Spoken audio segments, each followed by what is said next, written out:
Startbet on WRC 2025 ülekandepartner TV6.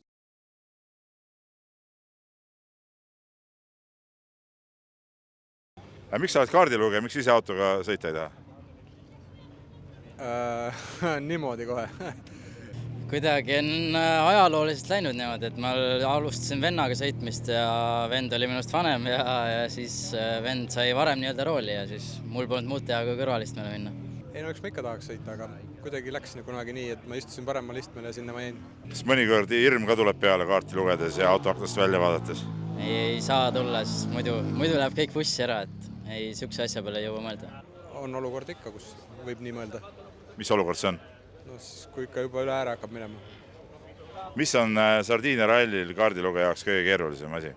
See on palju rütmi muutusi ja selliseid tihedaid kohti, mis teinekord vajab keelesõlme.